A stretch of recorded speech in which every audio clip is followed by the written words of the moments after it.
now be led by Chief of Staff Thornton, followed by a moment of silence and reflection.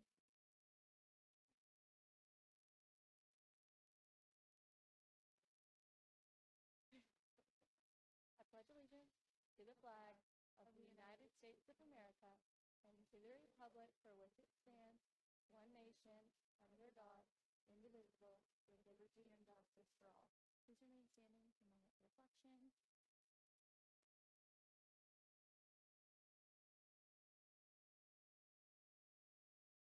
You may be seated. The clerk will call the roll. Please correct the pronunciation of your name if it is incorrect. Aloco, Anderson, Baldinger, Benegas, Brazier, Coulomb, Poviak, Tumby, Sapolito, Davis, Dorsey, Gorzanowski, Erler, Greer, Fry, Donovan, Gay, George,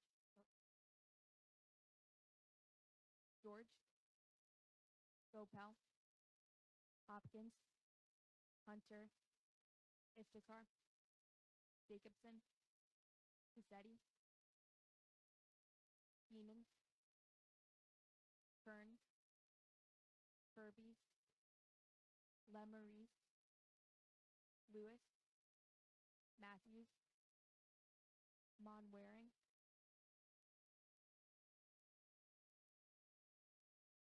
Wakapufia, Pigford, Primus, Ryan, Sams, Sanders, Santiago Cedillo, Sheridan, Bergen, Filtert, Tapia, Palaka, Violette, Von Cannon, Walker, Watley.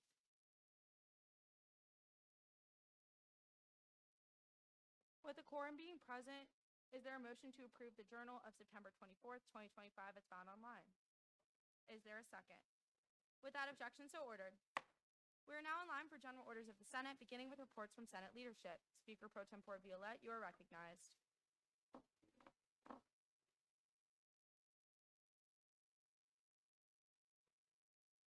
Hey everybody, rules went over one piece of legislation, which was found unanimously favorable. I really want to congratulate our delegation chairs on the conversations we had at Senate Retreat too. Y'all did a great job. With that, I yield my time to questions. The Speaker Pro Tempore yields his time to questions. Are there any questions? Seeing none, thank you. We are now in line for a report from the Academics Committee. Is there, oh my gosh, Chairperson Koviak, you are recognized.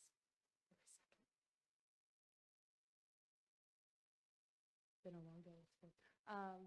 So academics met at the normal time on Friday, 8 p.m. We just kind of went over the pieces of legislation we had. So we voted on our piece, which was found unanimously favorable, and furthermore, going on just to talk about different pieces we're looking to work on. Currently, we are going to be doing stuff about degree works. So if you guys have any suggestions that you guys have encountered, but also know of anything personally, please let us know so that way we can put that in. You can direct those to me just so that we can disperse it in the meeting. And if you're interested in academics, please just let me know because I know the time frame is something that is a little hard for everyone to come to, but if you're still interested, so if that's something that a lot of you guys would like to come, but need a different time, I want to know that so we can make that change. But with that, I yield my time to questions. The chairperson yields their time to questions. Are there any questions? Seeing none, thank you. We will now hear a report from the Finance Committee. Chairman Matthews, you are recognized.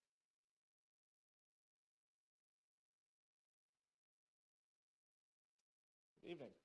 Sorry about my voice. So last Friday we met at 3:30 in our usual time and place. We reviewed $5,831.42 and approved that same amount, which will be in the finance bill today. Just to give you all a summary of how things have been going this year so far, in September we approved roughly $16,500. That contrasts significantly with last September when we approved $56,000. You may be wondering what's going on with the disparity there. So, of course, I was wondering the same thing, and so I asked Matt Hines, who is the director of SOFAB, and there has not been a huge shift of requests for undergrad orgs to SOFAB, and so that lower number is consistent with both a slightly lower number of requests that we've seen in our system, not a whole lot lower, but also a significantly smaller average request size. I would attribute that to our new funding system, which is incentivizing orgs to request not necessarily smaller amounts of money, but amounts of money that, or I guess, requesting funds in a more efficient way. They're planning their events in a more cost-efficient way. That is exactly what we wanted to see, and so we'll see how this system continues to operate over the coming months.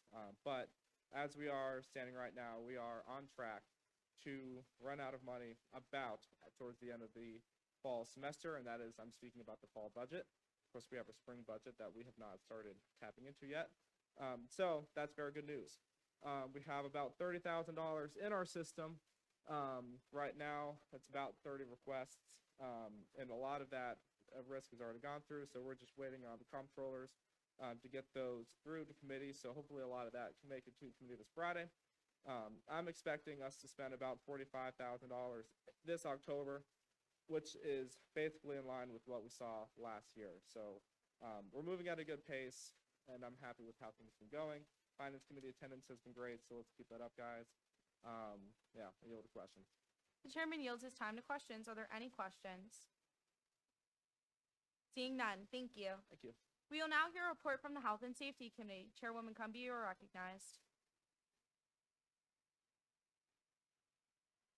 Hi everyone. We met last week after Senate and we discussed a couple of things. So we're bringing back the drink testing kit initiative, and we're gonna work on like the name of this week, but we're also gonna be having a self-defense class with USPD on that Tuesday, and then on that Wednesday and Thursday we'll be dispensing those drink testing kits on Green Street. So super excited about that. And then our very own Senator Sanders met with the Student Health and Wellbeing Center. She met with the Student Health and Wellbeing Center, and they have really fun things planned for the spring. So we're really excited to also help work with that. And also, they have 10 different like flu shot clinics coming up this semester. So we're also excited to hopefully assist with that. I yield my time to questions. The chairwoman yields her time to questions. Are there any questions? Seeing none, thank you. We will now hear a report from the Judiciary Committee. Chairwoman Diapolito, you are recognized. Hey guys, happy Wednesday. We do have a few updates. So we have a new meeting time, very excited about it. It's Fridays at 12:30. So if you're free and if you're interested in joining Judiciary, you know what to do during the motion period. Also, we have elected a new vice chairperson. Last Friday at 12:30 when we met in the LSC, Senator Manwaring is now our new vice chairperson. She's awesome. Can't wait for everyone to get to meet her because she is new. We also wrote our first piece of legislation as a committee, and it will be on the first reading calendar, and I'll get more into that when we get there. But our goal right now as a committee is to work on a piece of legislation as a group each week. If the legislation is too long and needs more time, obviously we'll take it into the next meeting time because we don't want to rush anything. We want everything to be really great and sufficient. But that being said, if anyone has any concerns about the codes or sees anything, please feel free to reach out to me or any one of my committee members. We are very excited about this. Right now, I am going to be giving them the ideas and finding ideas on my own for the first few weeks as we all get introduced to how to edit the codes and write these types of legislations. But they will be having to do this on their own soon. So if you have any ideas for them, you know what to do. And with that, I yield my time to question. The chairwoman yields her time to questions. Are there any questions? Senator Benegas. We can. I open a Teams link for anyone that can't make it in person. Any other questions? Senator George. Fridays at 12:30. Any other questions? Seeing none, thank you. We will now hear a report from the Liberties and Representation Committee. Chairwoman Hopkins, you are recognized.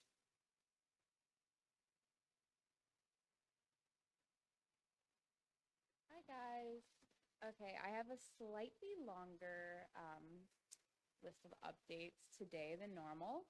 First, we reviewed in committee our very own Jasmine. Is she here? There she is. Her first piece of legislation. It was found unanimously favorable, so that will be popping back up today. And then we had 2 meetings today with different people, or I should say groups. So at 9 a.m., we met with the Anne Frank Center once again, this time just with their student assistants and kind of their leadership office. And we came up with a few ideas. Basically, they have like an Anne Frank Award, and they're looking for different artists to potentially submit to potentially win that award because not a lot of people apply for it. I kind of got the vibe. And they want volunteers for that event as well because there is a, I guess, event in February where that award is given out and it's like a big deal. So they were wondering if we could find ways to help advertise that, and that goes into another thing. One of our senators, Gracie, has been talking about like an initiative for January, which is like Holocaust Remembrance Month. And they seemed interested in doing some kind of event where they help inform students about Holocaust remembrance, but also there's this program called the Anne Frank Youth Program, and basically it's like an international organization of students ages like 16 to 26, although they're trying to get that pushed back to 30. And it's like if you are in it, which you have to do some sort of activism in your community and write like some sort of thesis about it. The organization will sponsor you to go abroad and kind of further your education a bit. So they wanted ways to like advertise that more to students as well. And then also they were looking for us to potentially write some legislation for them to support them in getting some resources on campus, and wanted to know if Student Gov would be interested in just holding like a tabling event and stuff with them. So that was a lot, and it was a very informative discussion. And then today at 3, we met with the directors of parking and transportation, and that was a long meeting. It was very informative. We discussed potentially like creating a PowerPoint to give during U101 classes because there are a lot of like parking options that I didn't know about and nobody else who was at the meeting seemed to know about. So we were like, wow, okay, we need to get on this. And like, I know a lot of students also don't know how to use the Translock app. I know how to use it now, like this week. And you know what? A bus can be cool, okay? Like less walking. I haven't had to walk up that Darla Hill as often. It has been great. So, you know, teach the youth how to use the bus and all that. And then we also talked about our speaker pro tem 4 brought up the good idea of porta potties in garages. And I gotta say the director seemed to be very interested in that. So you never know. And the last thing we really talked about, I promise I'm almost done. We talked about potentially writing up a resolution, or I guess recommendation, but anyways, about potentially having 4 times a year a canned food drive where if you have a ticket that you got on campus for, there are going to be certain exceptions to what you can and cannot like get out of, but if you donate non-perishable food items to the canned drive, you could get out of a ticket. So, you know, we're going to be working on that because I've gotten a ticket before and I'm not about to do that again. But yeah, that was a lot, I know. Thank you for bearing with me, but I yield the remainder of my time to questions. The chairwoman yields her time to questions. Are there any questions? Seeing none, thank you. Also, just a friendly reminder, if you're on your phone, I can see you. It's super obvious if you're only using one hand. So. We will now hear a report from the Powers and Responsibilities Committee. Chairwoman Anderson, you are recognized. Hi everyone. Powers met at 5:15 on Monday in person, and we reviewed SBL 11778, and we found it favorable with one abstention. We also discussed a mentor-mentee program for new senators and what that would look like, and we discussed improving interview questions for vacant Senate seat interviews. And then we had no interviews this week, but we still have vacant Senate seats. So if you know anyone who is interested in joining Senate or who might want to apply, encourage them to do so. We're still taking applications. And with that, I yield my time to questions. The chairwoman yields her time to questions. Are there any questions? Seeing none, thank you. We will now hear a report from the Student Life Committee. Chairman Spurgeon, you are recognized.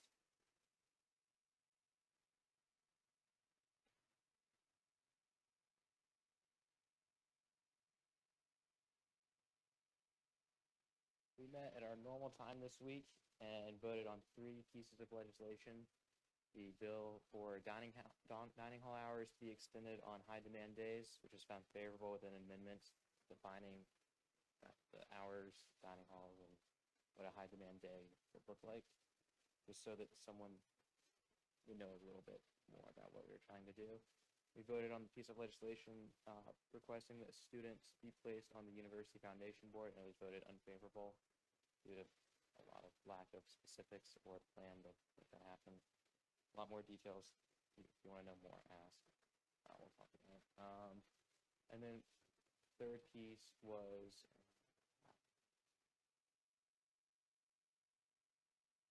sorry guys, I normally know them.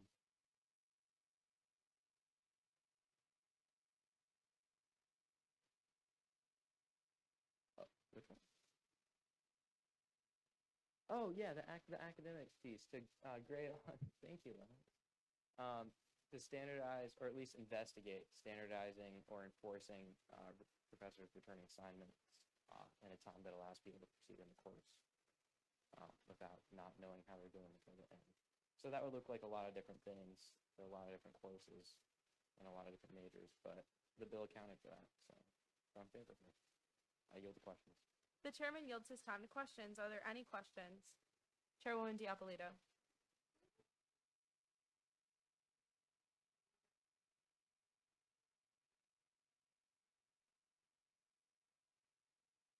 Any other questions? Seeing none, thank you. We will now hear a report from the Sustainability Committee. Chairwoman Gopal, you are recognized. Hi everyone, happy Wednesday. We met at our normal time on Monday at 6:30, but we didn't have any legislation to go over. I was just kind of updating the committee about some things that I talked about with Jessie McNeven. I also totally forgot to tell you guys, she is the student engagement advisor in the Office of Sustainability, so I had a meeting with her Friday. She told me about the Green Networking Breakfast, which is November 6th. So if anyone wants to go, you can reach out to me so I can get your name on the list. And then some tabling, and then she also sent me the sustainability calendar for October, so we're going to help with some events in October. And then I also have my meeting with Marietta. We're tabling October 14th for Out of the Coop Day, and then October 21st, the 14th, we're going to be pushing how to recycle, where to recycle, anything recycling, and then the 21st, we're going to do composting. And then in our committee, we decided like our big initiative this year was to get recycling bins in the fairgrounds, because there's no recycling bins in the fairgrounds, or more trash cans, because I feel like halfway through tailgating, it becomes a hot mess with all the trash there. So, and then with all the cans and stuff, I think it would be really beneficial to have recycling bins. And then we also talked about Garnet Bites.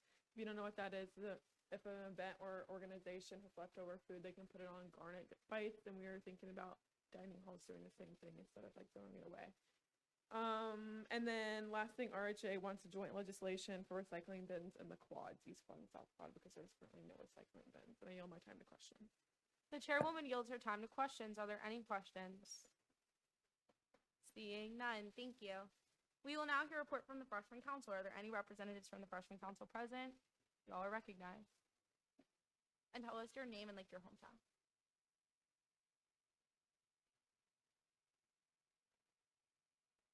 Hi guys, I'm Dariana Botts. I'm from Texas. I'm a neuroscience major on the pre-med track, and I'm on freshman council on the Student Life Committee as committee chair.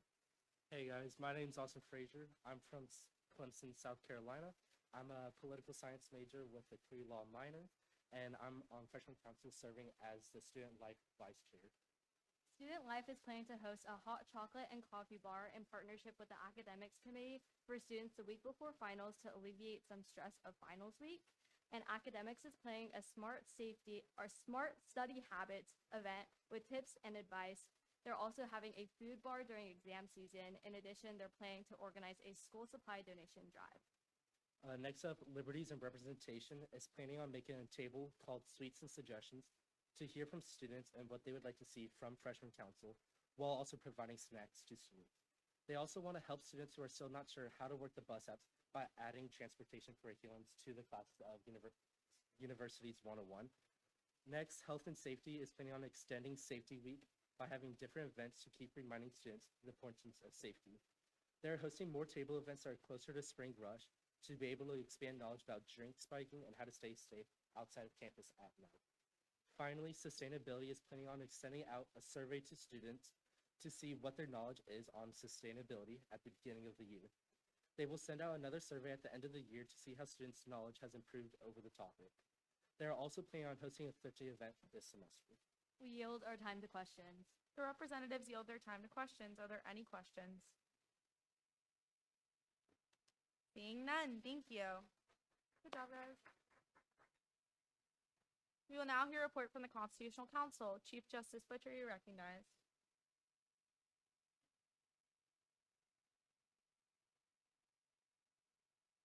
Hey y'all, happy early birthday to our wonderful speaker. Bow ties do count as casual dress, if you're wondering.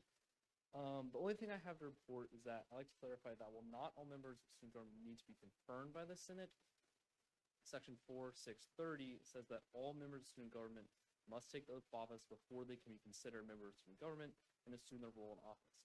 It does not have to be in Senate, and I'm always happy to swear members in. If I am unavailable, an Associate Justice, Speaker Pro Tempore, or a Senator can administer the oath, but all members of student government do need to take their oath.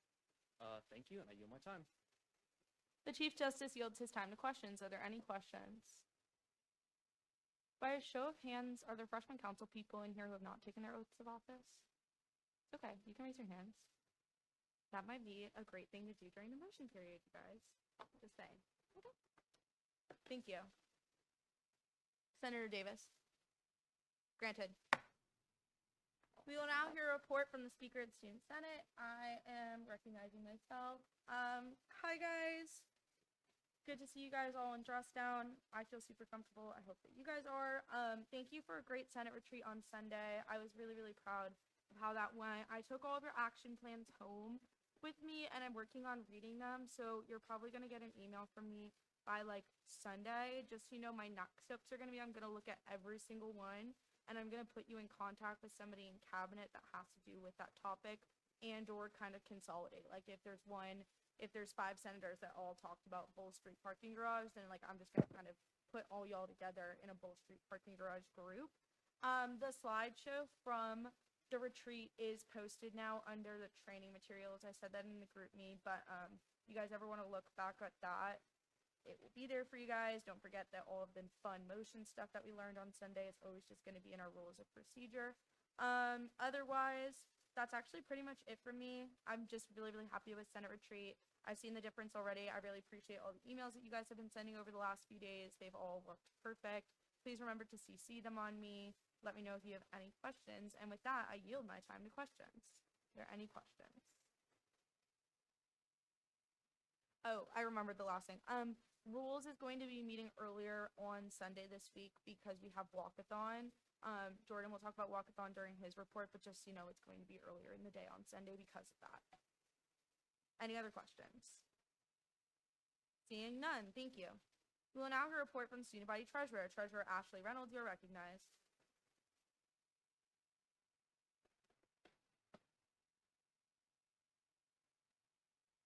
Hey y'all, we had a treasurer's workshop today. I echo everything Jack said. And other than that, I really have no other updates and I yield my time to questions. The Student Body Treasurer yields her time to questions. Are there any questions?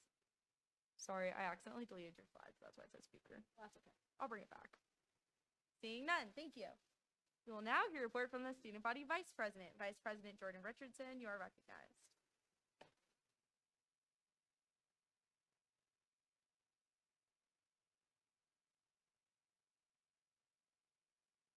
Hello, hello.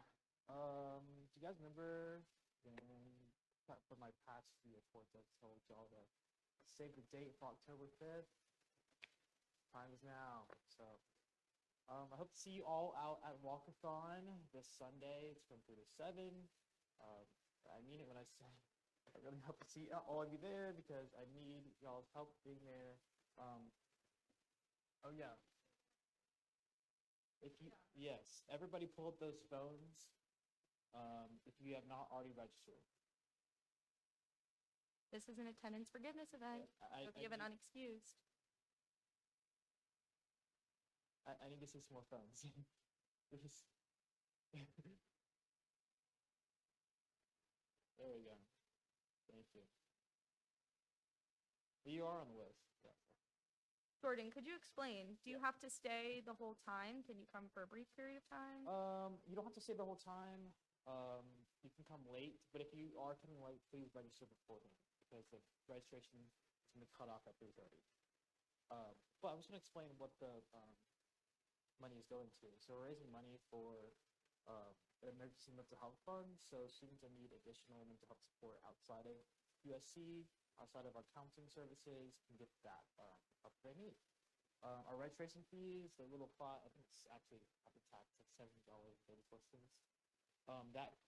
Those fees are going towards the American Foundation of Suicide Prevention. And last thing, we are also giving money to a system that trains student organizations to be aware of their members showing signs of suicidal thoughts. So, please, please, please, please, please, please, please come. Please, please, get your parents to donate. Donate, please, if you have money, please. I know it's hard. I don't have money, but I'm going to donate everything that I have. So please donate as much as you possibly can. Please. Please. I yield my time to questions. The student body vice president yields his time to questions. Are there any questions? Seeing none. Thank you. Please.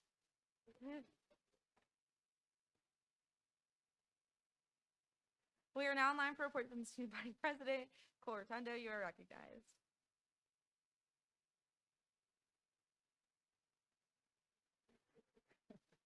Hi guys, I don't think I've spoken in front of the 117th before, but I'm Cole.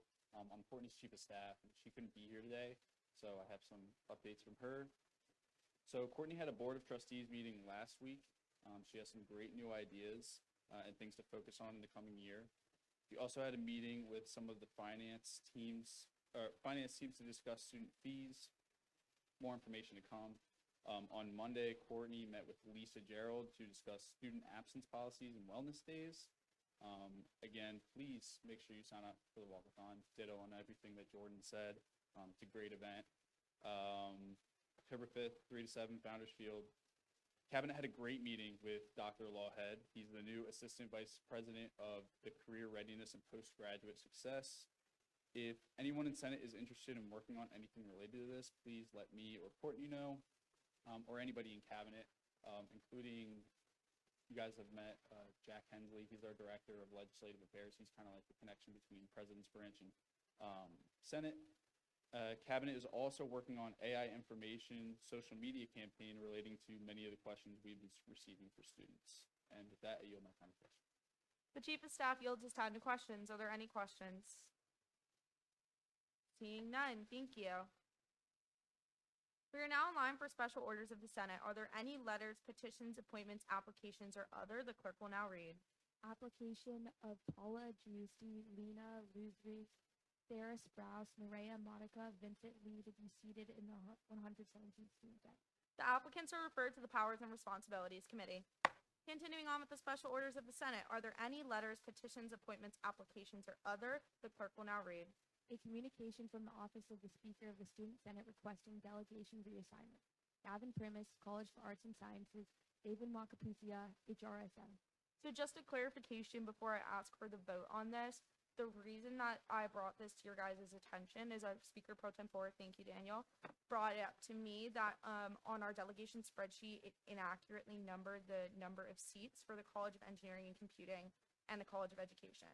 So the College of Education only has 2 seats, and the College of Engineering has 4. All 4 senators in the College of Engineering were elected into that position during like general election, so there was no room for a vacant seat senator to be appointed to that delegation.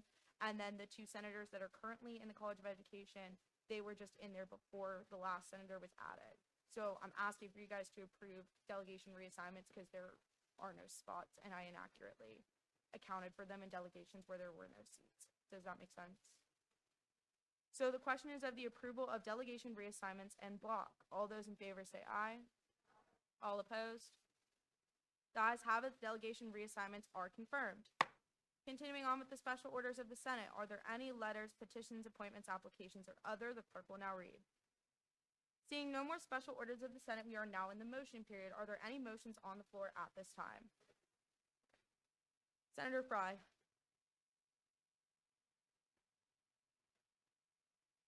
There's been a motion to remove Senator Fry from the Powers and Responsibilities Committee. Is there a second?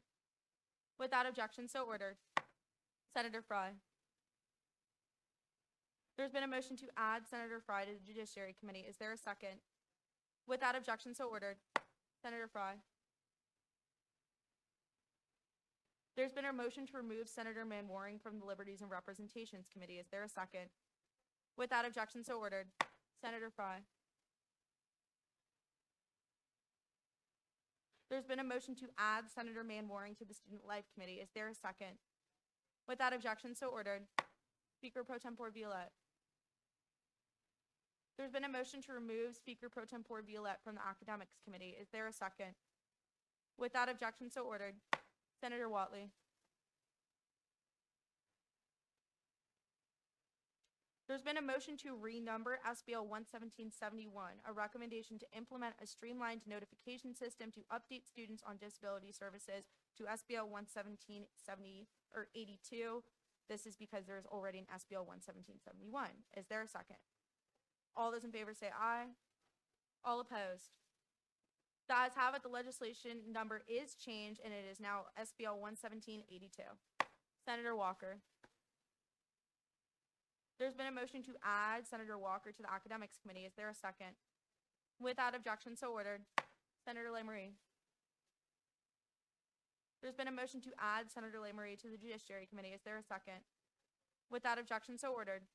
Senator Kirby. There's been a motion to remove Senator Kirby from the Judiciary Committee. Is there a second? Without objection, so ordered.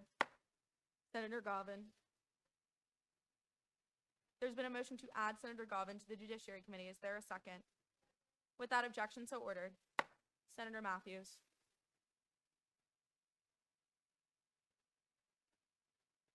Legislation doesn't have a number until it's added. Could you give me the title?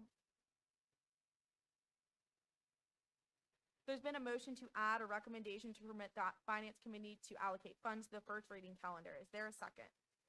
All those in favor say aye. All opposed? The ayes have it. The legislation is added to the first reading calendar and granted the legislative number of 81. Senator Gopal. There's been a motion to remove Senator Kern from the Finance Committee. Is there a second? Without objection, so ordered. Chairwoman Diapolito.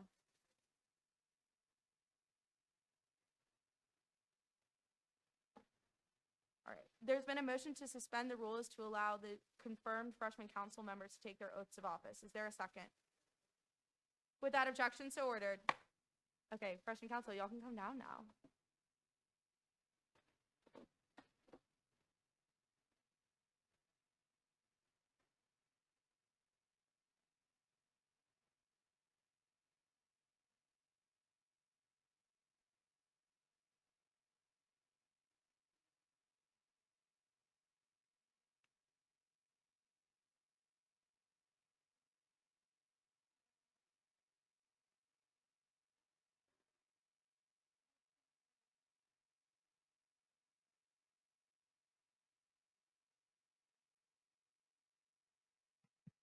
It is working.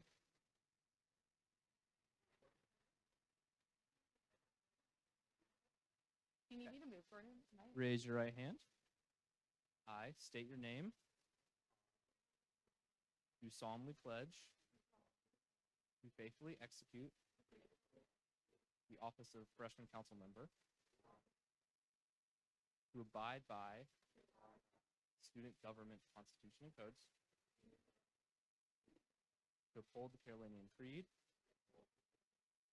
to represent my constituents to the best of my ability. Congratulations.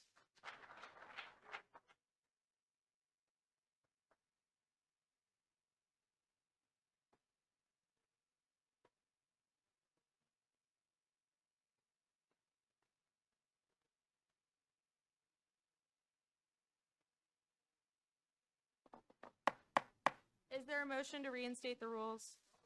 Is there a second? Without objection, so ordered. Senator Anderson. Right now? Can I, like, respectfully heard but not recognized because I want to finish the motion for me first? Okay. Senator Jacobson? Oh, I thought you had your placard up. Senator Walker? There's been a motion to remove Senator Walker from the Judiciary Committee. Is there a second? Without objection, so ordered. Senator Lewis. Does the sponsor find this friendly or unfriendly? Right. Seeing as the sponsor has found this amendment friendly, it is now adopted and SBL 11772 is amended. Senator Lewis. Does the sponsor find this friendly or unfriendly? All right, seeing as the sponsor has found this friendly, the amendment is now adopted and SBL 11773 is amended. That was clunky. Senator Violette, Speaker Pro Violette. There's been a motion to add Speaker Pro Tempore Violette to the Judiciary Committee. Is there a second? Without objection, so ordered. Speaker Pro Tempore Violette. There's been a motion to add Speaker Pro Tempore Violette to the Academics Committee. Is there a second? Without objection, so ordered. Any other motions from the floor at this time? Chairwoman Anderson. There's been a motion to suspend the rules. Is there a second? Without objection, so ordered. Okay, guys.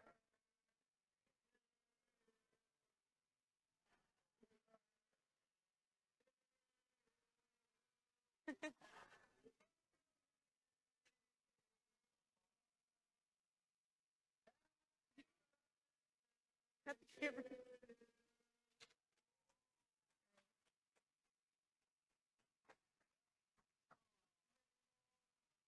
Thanks, guys. I'm finishing amending those bills really fast, so I'm gonna keep us in the suspended state of rules for a second.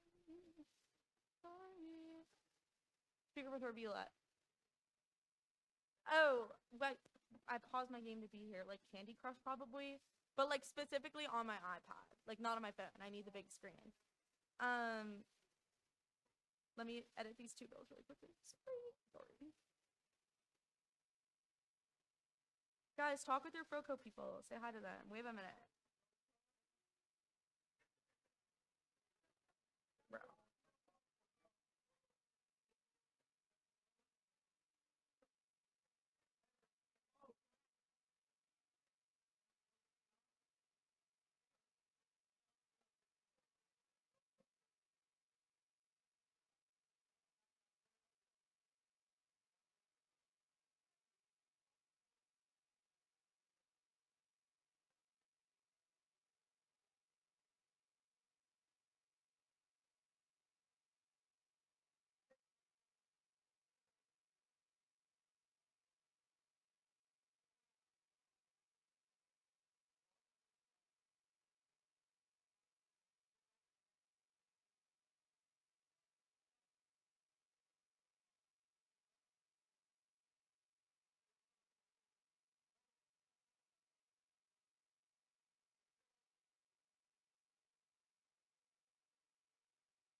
What?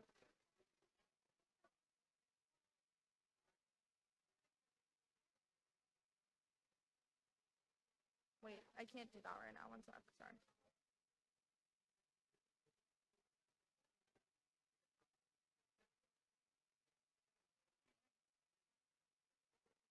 Senator Wakapusia. Grant, well, we're in a state of rule suspension, so you can just go. I'll say granted, but you can just go. Yeah.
It was just intensive amendments.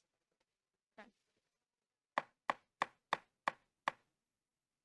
Is there a motion to reinstate the rules? Is there a second? Without objection, so ordered. We are, Senator Manwaring's here now. No more proxy. We are still in the motion period at this time. Are there any other motions on the floor? See, no more motions from the floor. Is there a motion for this motion period to end? Is there a second? Without objection, so ordered. Does anybody else need to group me QR codes? Fantabulous. Before we go into legislation, if you're a FROCO shadower, now I'm going to have you come sit over here behind my staff.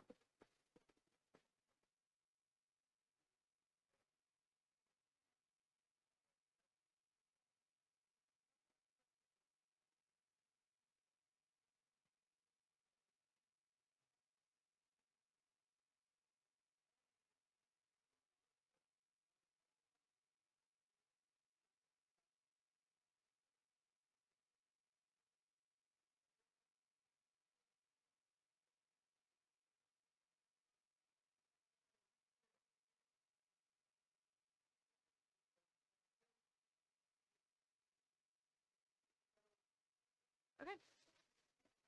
We are now on the call of the introduction of new legislation. The clerk will now read. SBL 11780, sponsored by the Judiciary Committee, a bill to clarify Section 3530C of the Student Government Code.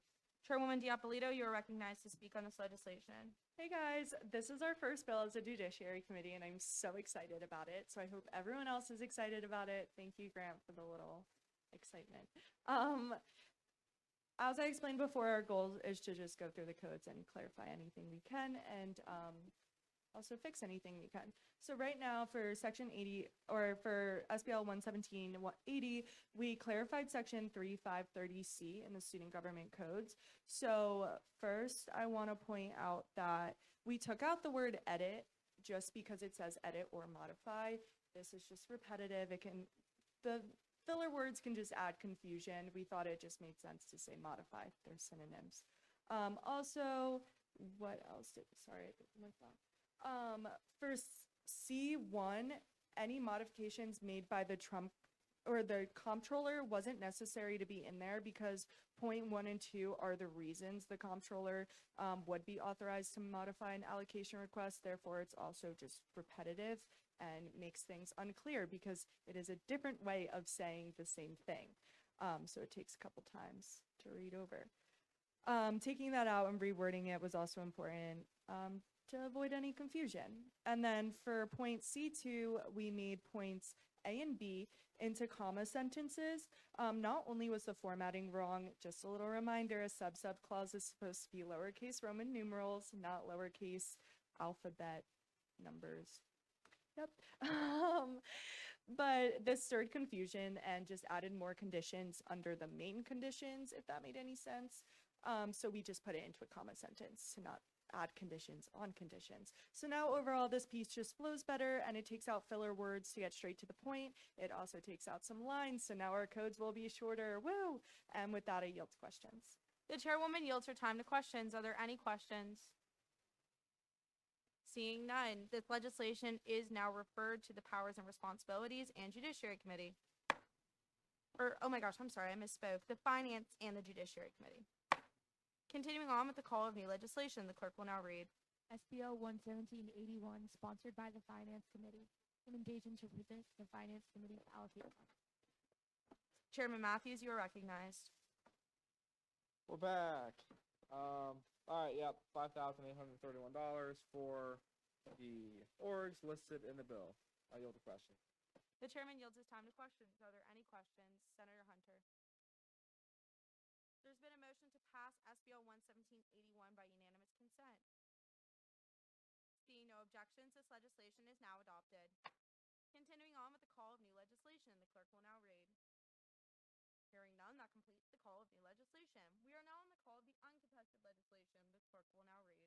SBL 11782, sponsored by Senator Watley, a recommendation to implement a streamlined notification system to update students on disability services. Senator Watley, you are recognized.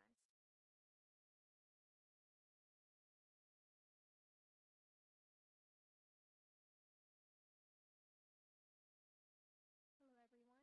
It's pretty much the same as last week. I did meet with the deputy ADA coordinator on Friday. She said that the process of getting this implemented is just going to take a long time, but for now she does have some forms that people can make submissions on about things that they see on campus, like any cracks, construction, anything in the way. And she's going to put QR codes around campus at some point. And that's just going to be the way how she's going to be dealing with it for now until we get this notification system put up. But other than that, she's in full support of it. And I yield my time to questions. The senator yields her time to questions. Are there any questions? Senator Lewis.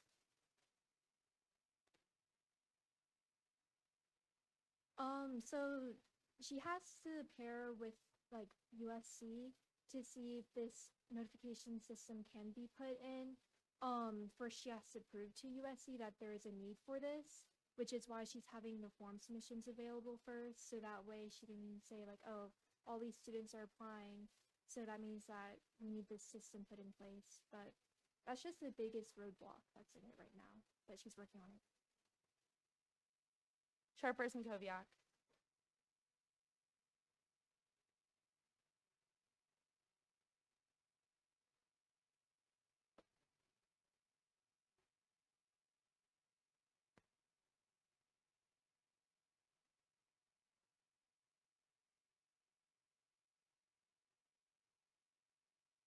Yeah, I asked her about that as well, and she said the biggest thing that we can do is just do submissions on that form that she has. It's also available on the website for the, I forgot the name of it, the disability website.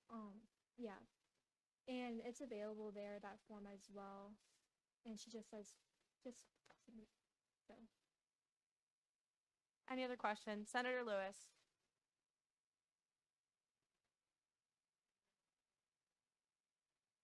So I asked her about that as well, and she said it would likely be some kind of newsletter since she can't actually get anyone's like phone numbers or anything like that from the university. So it'll be something like students would have to opt in. Senator Lewis.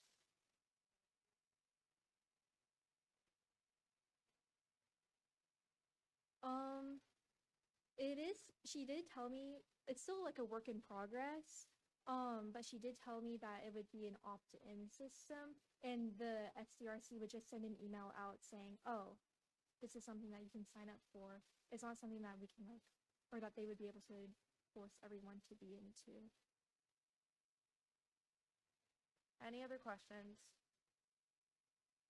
Seeing none, we will now move to a voice vote on this legislation. All those in favor of passage say aye. All opposed. The ayes have it, the legislation is now adopted.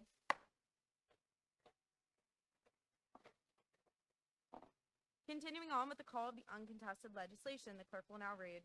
SBL 11775, sponsored by the Academics Committee, the recommendation to create a standard timeline for student work to be graded and posted into Blackboard and other assignment pages. The committee is recognized to speak on this legislation. Just giving the remaining members of academics if they want to be up here to speak. So just give us a second.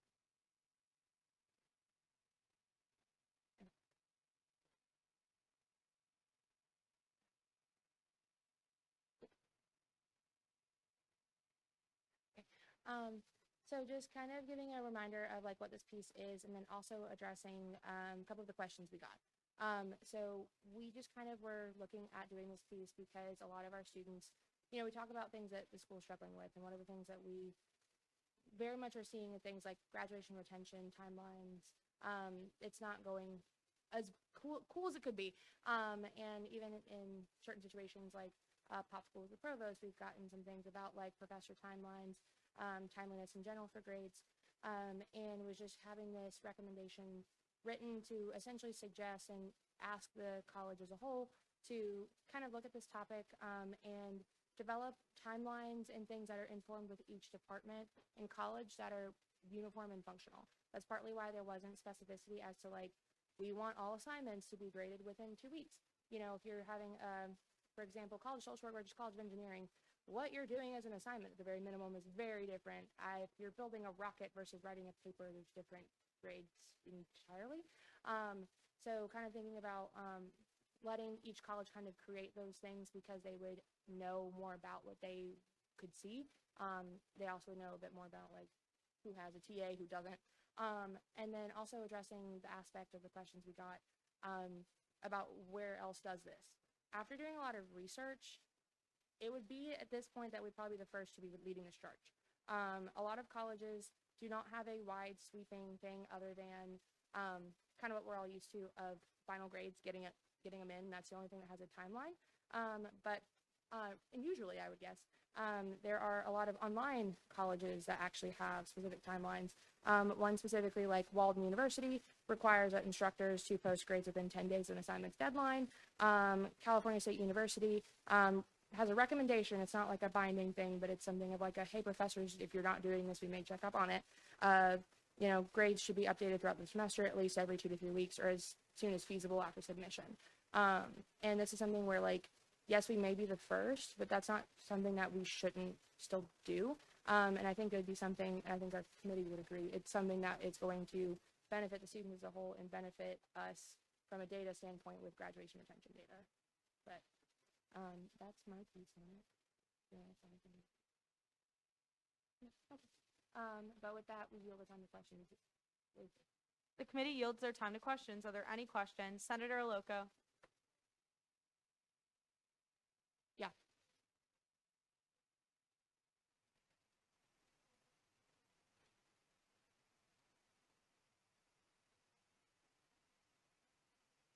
Yeah.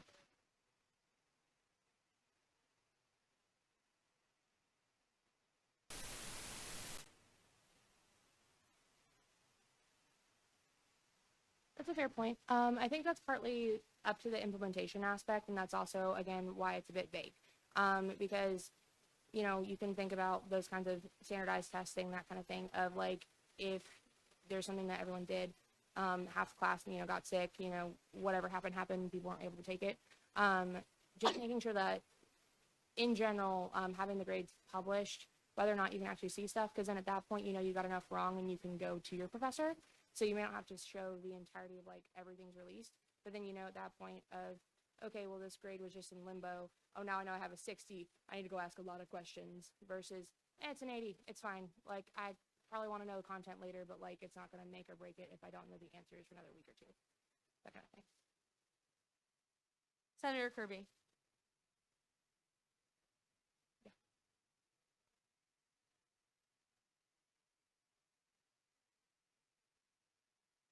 Yeah, So covered it a little bit in student life committee, but it's something where I have personally not had the chance to get with a lot of people. I've done personal just questioning and just like talking about this idea overall with professors in the past, and a lot of them don't feel it's out of place because a lot of what we got to think about, even like just in general for most colleges, and this may be a spot of like show of hands of like how many of you have heard of professors like I try to get my grades in within a couple of weeks. Like most of you probably have heard that professors are already doing something like this who try to be timely. Some professors even have it already written into their syllabus as a rule for themselves. So it's something where not everyone has had, like I've not had the time to be able to get everyone asking and to ask every single person that I could. But from those I have, so like within my college, and I don't necessarily know how much, like you guys have probably heard about it. Most professors do not, I don't think, would be finding this weird, if that makes sense. But not like anything specific in the sense of large emails to like every single department or dean, chair kind of thing.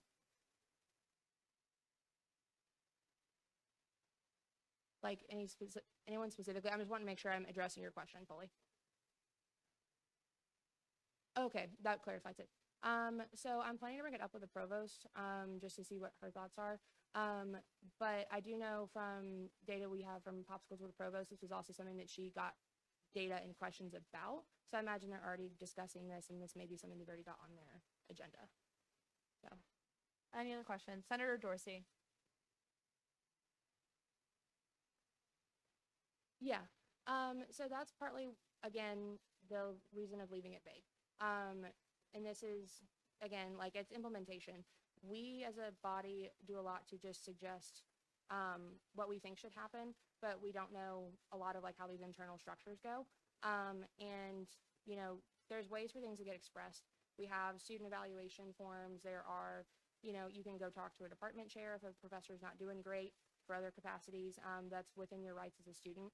And so I don't necessarily envision there being a direct consequence in the sense of you don't do by XYZ date, therefore you, like, I don't even really know if there's punishments professors have in that capacity other than things of like threats to tenure, which you guys can correct me on that, if you know of anything.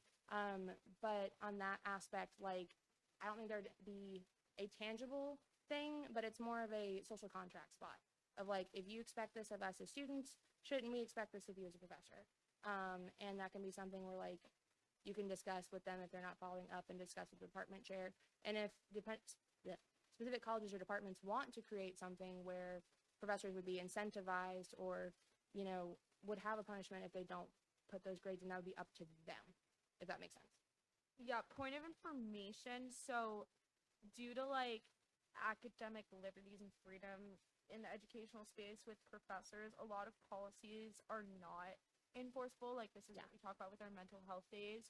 But typically in the past, if Student Senate passed a piece of legislation that was kind of like along this line, like something that we're asking professors to do, the way that it's advocated is senators would go to the provost office, and then the provost office would tell faculty, like, this is a student concern that overall their grades are not coming correctly.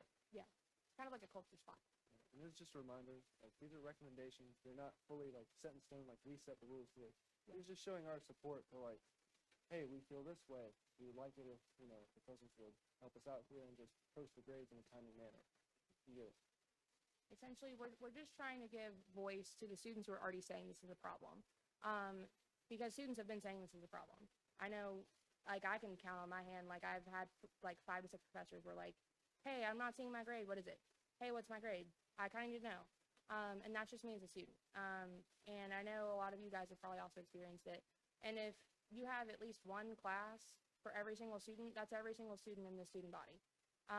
And they do not have the official capacity to be like, hey, fix this in the same way that Student Senate does. And that's partly what this piece is for, is to give them a voice, to give not to say like more legitimate, but in the sense of like a more targeted question and answer of, hey, this is a situation that needs to be addressed more than it is being right now.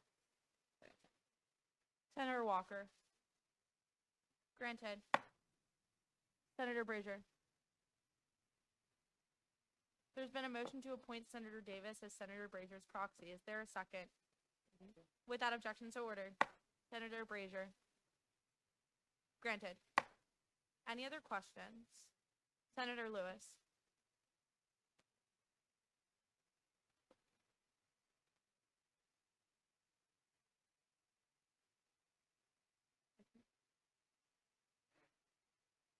Currently, no. We're still having to get, I'll be upfront with that. I'm still trying to get all the information together to be able to contact them more reliably, just because there are quite a lot of members on Faculty Senate, who do have very differing roles. They all kind of serve a purpose, but like, same way we all are kind of representing different colleges, different committees, trying to get all the information together so that we can give them those larger lists. And there's just not been as many like times, that they are meeting where we are able to attend, if that makes sense, to be able to ask these questions fully.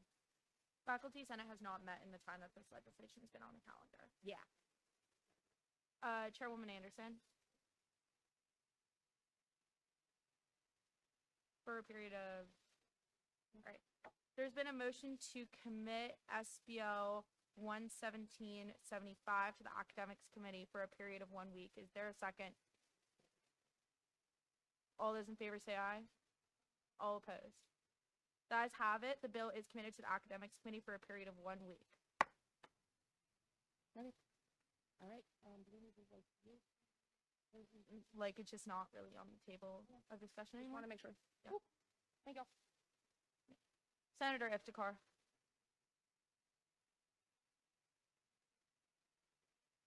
There's been a motion to add Senator Iftikhar as a co-sponsor to SBL 11776. SBL 11776 was passed by unanimous consent last week.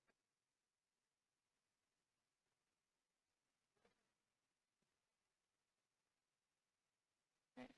Senator Jacobson. Granted.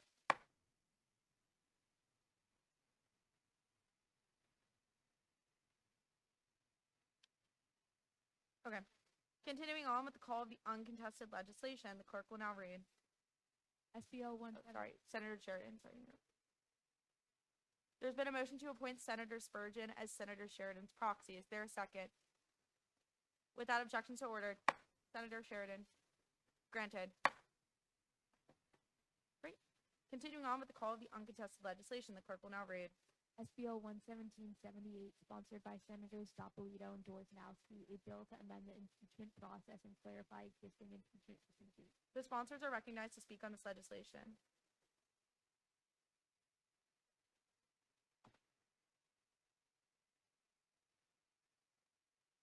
Hey guys, basically a lot of what we said last week. Hopefully everyone got a chance to look at this piece of legislation because it is pretty hefty and I want to make sure that everyone agrees with it. I do want to make one point of clarification that came up in the powers meeting. There was some questions about the hour limit for debate in the court of impeachment. This hour limit is only for when there's one article of impeachment. So it's an hour for that one article and all the charges. The reason this time is there is because when there's multiple articles with multiple charges, there's a minute per person per charge. Therefore, when it's just one article with the charges, it just makes sense to make it an overall hour. However, if anyone didn't agree with these times, you can always see it as just a structure. Per Robert's rules, anyone is able to motion to extend periods of discussion or even shorten periods of discussion. So that's, but that is why we made it an hour overall for just one article and then 1 minute per person. That's also how we did it for the court of impeachment that ran pretty smoothly recently. Anything? And with that, we yield to questions. The sponsors yield their time to questions. Are there any questions? Seeing none, we will now move to a voice vote on this legislation. All those in favor of passage say aye. All opposed? The ayes have it. The legislation is adopted. Continuing on with the call of the uncontested legislation, the clerk will now read. Hearing none, we are now on the call of the contested legislation. The clerk will now read. SBL 11765, sponsored by Senator Lewis, a recommendation to expand Wi-Fi coverage in outdoor areas of campus. Senator Lewis, you are recognized to speak on this legislation.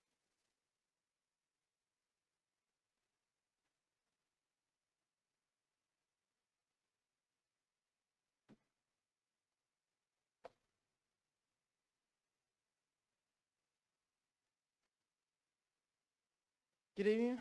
This is a pretty simple piece of legislation. It was brought up to really address an issue that I identified here on the campus. I think it's pretty clear what the intent is trying to say. We're trying to expand the Wi-Fi to outdoor or remote areas of our campus, things like that. So if you look at the legislation, it talks about places like the Horseshoe bus stop pickup stations, outdoor remote areas, so like picnic tables and things like that that are kind of far away from the buildings that are not actually picking up the Wi-Fi currently when you want to go outside and study. I believe based on the research that I've done about this and from my own eyes and also talking with other students that I think it'd be very beneficial to implement that. And with that, I'll yield my time to questions if there are any. The senator yields his time to questions. Are there any questions? Seeing none, thank you. We are now in line for a period of debate. Does any senator wish to speak on this matter? Seeing none, we will now move to a roll call vote on this legislation, seeing as it is on the contested reading calendar. A vote of aye in the affirmative is for the passage of this legislation, and a vote of nay in the negative is for the failure. The clerk will call the roll. Aloka, Anderson, Baldinger, Venegas, Brazier, Fulham, Koviak, Humvee, Sapolito, Davis, Dorsey, Dorznowski, Erler, Greer, Fry, Dobbin, Day, George, Gopel, Hopkins, Hunter, Iftikhar, Jacobson, Cassetti, Keenan, Kern, Kirby, Lemery, Lewis, Matthews, Mon Warren, Wakapufia, Pigford, Grimace, Ryan, Bams, Sanders, Santiago Cedillo, Sheridan, Bergen, Hilkert, Tapia, Salaka, Violette, Von Cannon, Walker, Watley. Was there a proxy for Senator Gay? Was there a proxy for Senator Sams? Then no. Have all senators voting and present answered the call? Senator Lemery?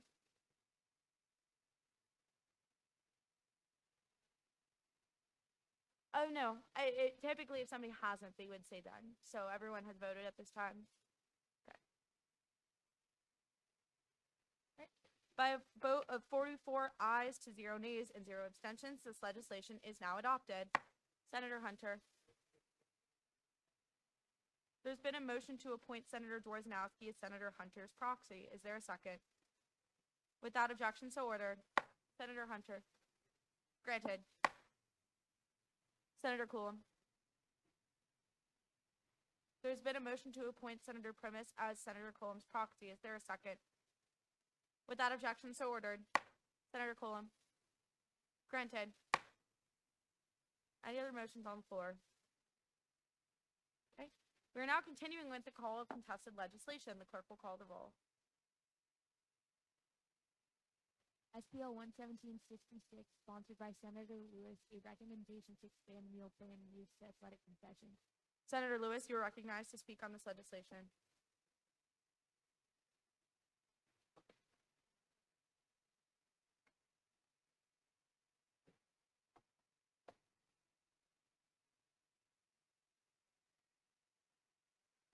This legislation is pretty much simple. It's brought up to address an issue that I saw on campus. It is going to address to allow students to use one of their meal swipes at the athletic concession stands.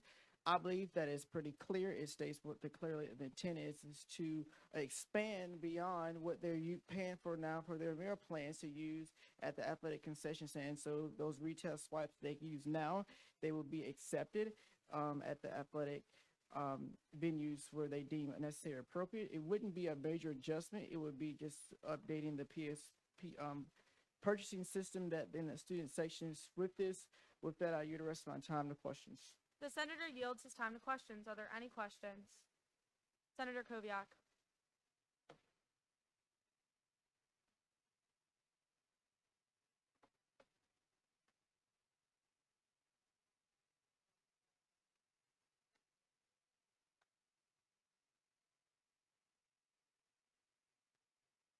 Um, I would address that by saying that it would, they would most of us with athletics would probably be deemed appropriately.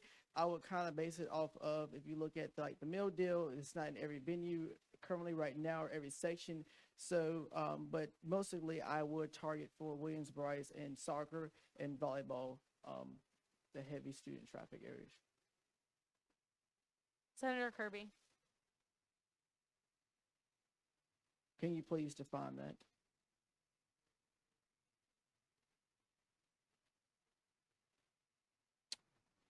No, I have not asked about a pilot program. I would see that kind of be difficult to start a pilot program like this. Senator Dorsey. No, it would not. So, you know, if you have the all-exclusive meal plan, you get 7 retail swipes. So essentially what I'm saying is let one of those 7 retail swipes be used at the athletic venue. So it's really not changing anything, it's just changing where you can use them at. Senator Koviak.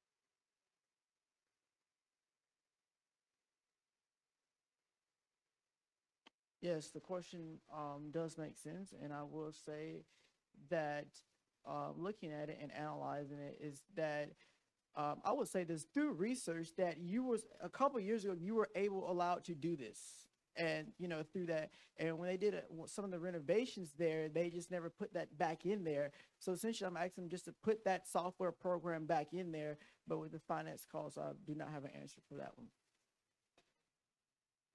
Senator Von Cannon.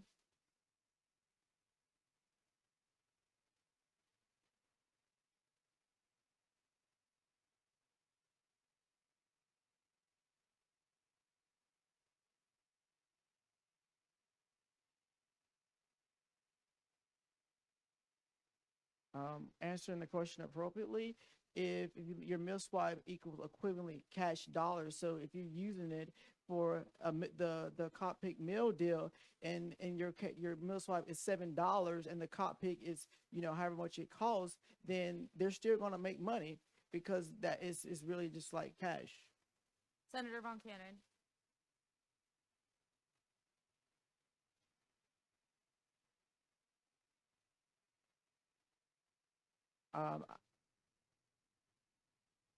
I'm not sure on that. I don't have access to the athletics finances, so I don't have an appropriate answer on that one. Any other questions? Seeing none, thank you. We will now move to a period of debate. Are any senators wishing to speak on this matter?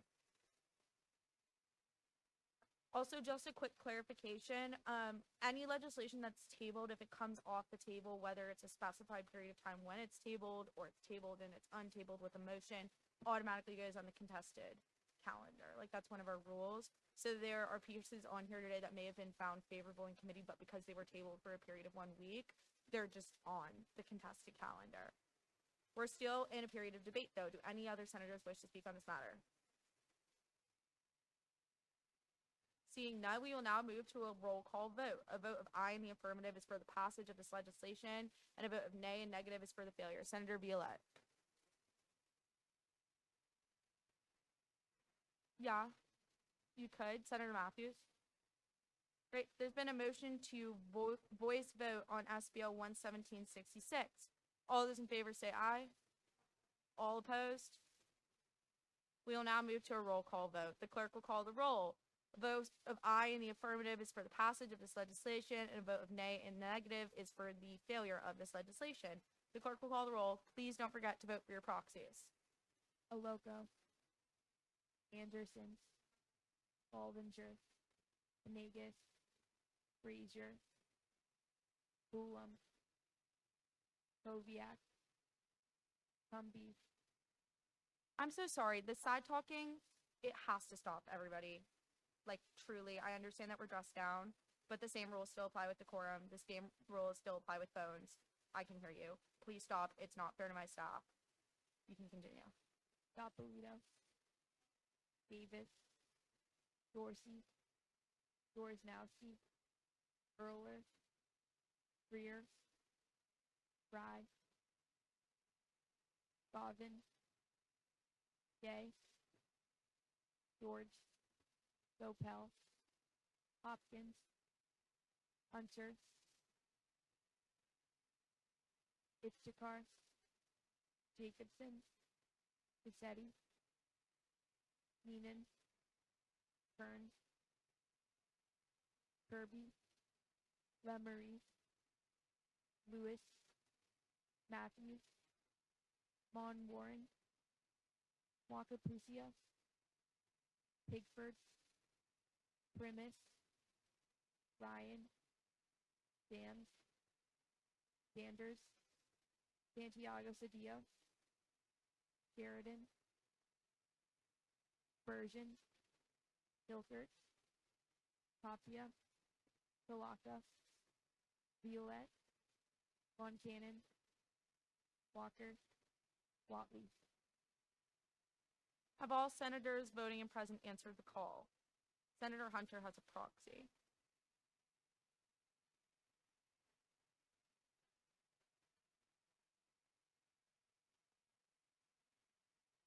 By a vote of 32 ayes, 13 nays, and 0 abstentions, this legislation is now adopted. Continuing on with the call. Continuing on with the call of the contested legislation, the clerk will now read. SBL 11770, sponsored by Senator Lewis, a bill to reform campaign expenditures and donations Act of 2025. Senator Lewis, you are recognized to speak on this legislation.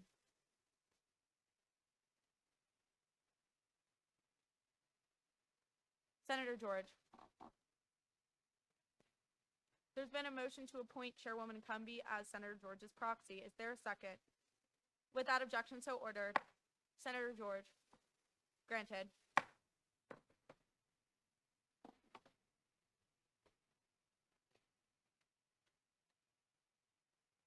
This piece of legislation is pretty simple. It's brought up to address an issue that I saw that affect our students pretty directly in our codes.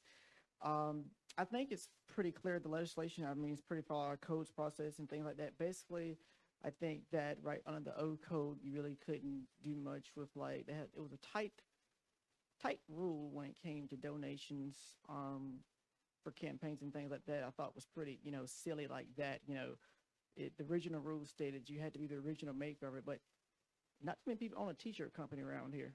Or they don't own several things around here. So that was just a really silly rule. And really, I just outlined the whole process. I think that really tight-lip it up where the donations can be, set forth, and by the rules and take out the loopholes and everything like that. I mean, I did reference it to other SEC schools that currently have that rule. Also, I think, LSU has that rule, and I believe Texas A&M has that rule as well they use. With that, I yield for questions. The senator yields his time to questions. Are there any questions? Seeing none, we will now move to a debate on this piece of legislation. Do any senators wish to speak on this matter? Senator Matthews.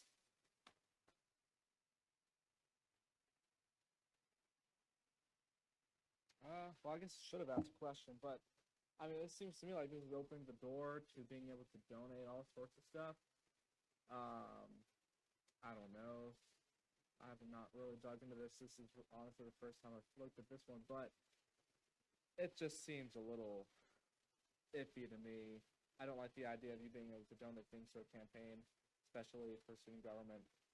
All you have to do at that point is just know the right person, and then you're done. I'll yield to questions. The chairman yields his time to questions. Are there any questions? Seeing none, thank you. We are still in a period of debate at this time. Does any senator wish to speak on this matter? Chairwoman Anderson.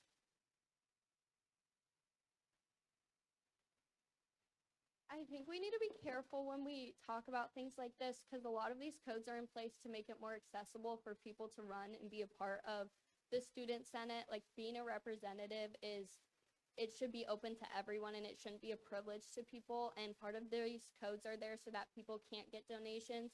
When we look at donations, like I don't know anyone in South Carolina or anything like that. And some people don't have the financial means. So a donation can be the difference between someone being a successful campaign and a not successful campaign.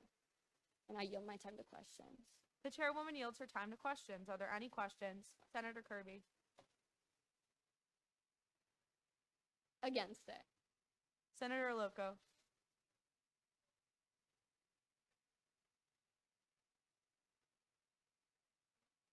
It depends on the circumstance. When you submit a budgeted sheet per the codes by the end of campaign season with how much you spent and on what and like a price prediction compared to one other item, but the actual funds itself, they don't track where it comes from. Personally, every single time I ran for election, I did it with money that I saved up over the summer working a part-time job. Senator Loco.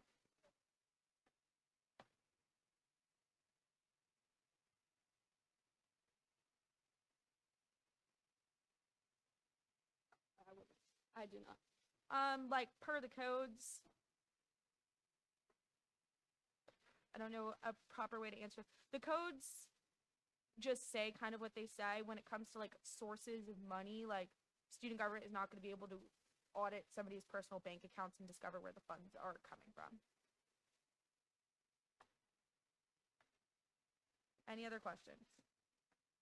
Seeing none, thank you. We are still in a period of debate on this legislation. Would any senator like to speak on this matter? Seeing none, we will now move to a roll call vote on this legislation. A vote of aye in the affirmative is for the passage of this bill, and a vote of nay in the negative is for the failure of this bill. The clerk will call the roll. Please don't forget your proxies. Aloco.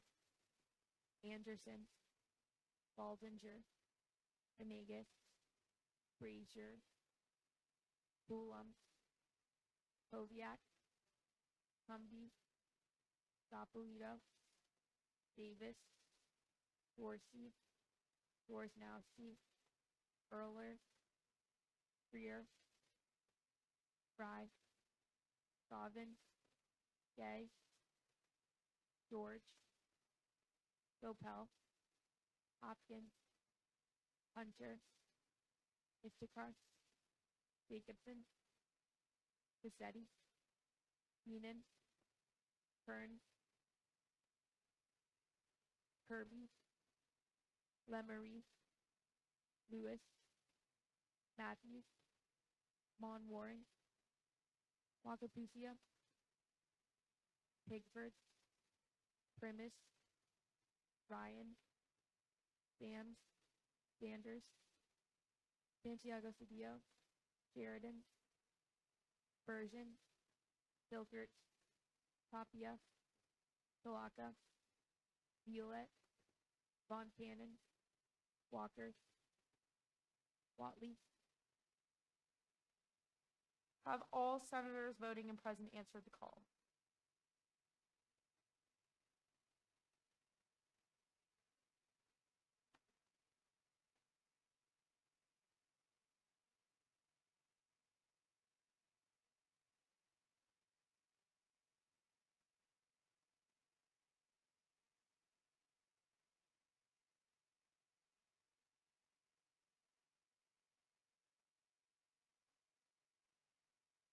By a vote of 3 ayes, 42 nays, and 0 abstentions, this legislation has failed.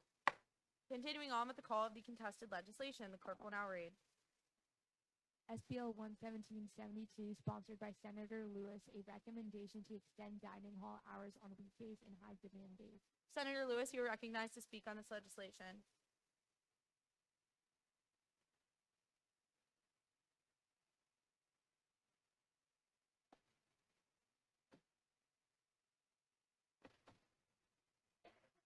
So this bill is basically asking them to extend the dining hall hours when it comes to in the late evening hours or on high demand days. So when I talk about high demand days, I talk about things like calendar events or like large campus events that you might see here on campus, and things like that.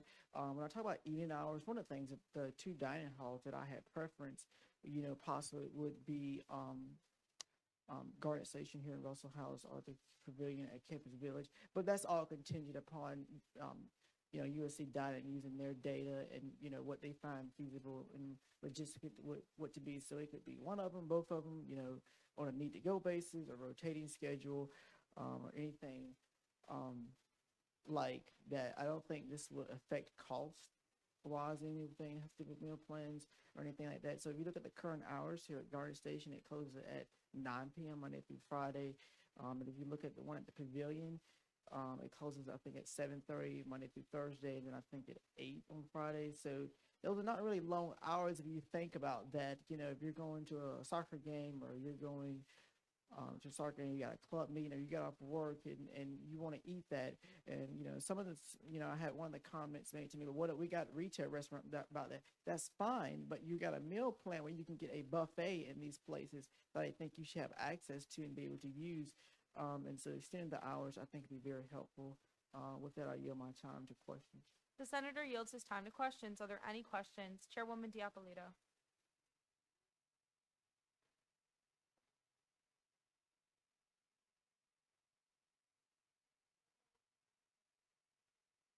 The purpose of the amendment was to put more details in it. When I texted, I think Tommy about 9 o'clock last night, I think that's what, he was suggesting to do something like that. Chairwoman Diapolito.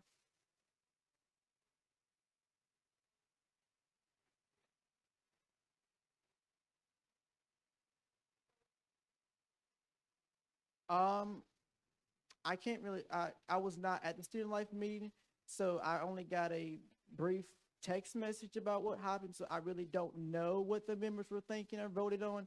So I guess they would have to come up here and talk about that because I have no clue what went on at that meeting on Monday. Chairman Spurgeon.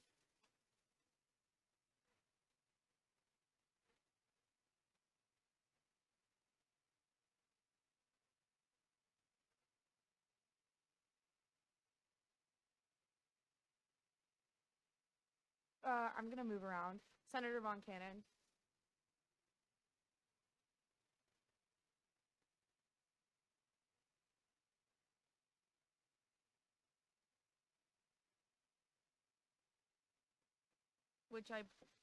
The amendment should be reflected in the piece now. Okay. Senator Keenan.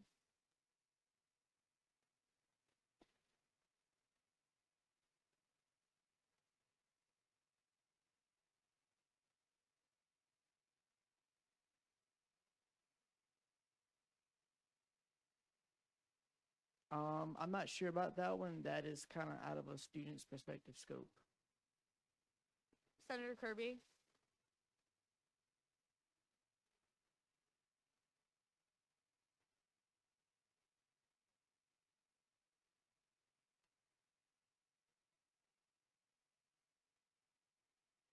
Can you like define your question?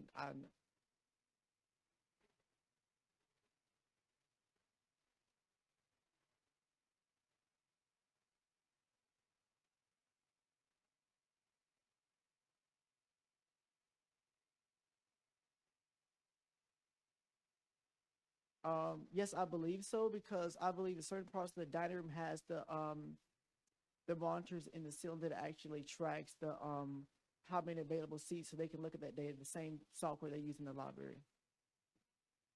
Senator Primus.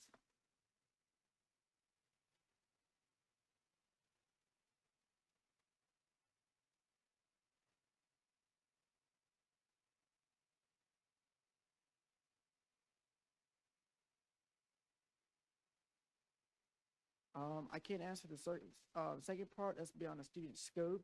But later hours to me would be, anything that could help accommodate these students that are looking for these later night meals, and things like that. Me personally, I left a soccer game, around 8 o'clock. You get to the dining room at 8:45. The woman telling you, pack it up, get ready to get out of here. It's 9 o'clock. So I mean, things like that. Senator Iftikhar.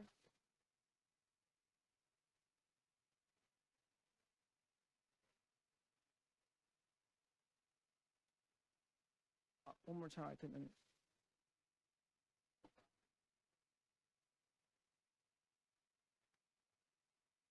It targets both. So if you read the legislation, it says that it can be on a schedule, a rotating schedule, or a need-to-go basis. Then it also addresses, those some of those high demand days, like I talk about athletic events, maybe during the week, or other campus events that may be going on, and things like that, where there will be a rush of students that are going to eat after those events. Are there any other questions for the senator? Senator Manwaring.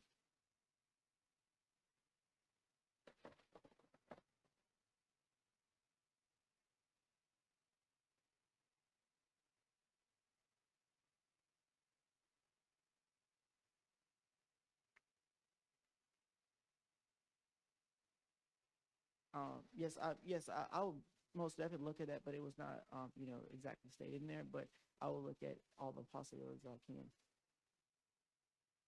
All right. Any other questions for the senator? Seeing none, we will now move to a period of debate. Do any senators wish to speak on this matter? Senator Spurgeon.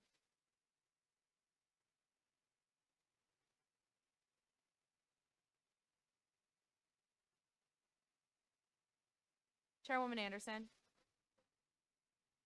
Can you give me like a time? There's been a motion for a 3-minute recess. Is there a second? All those in favor say aye.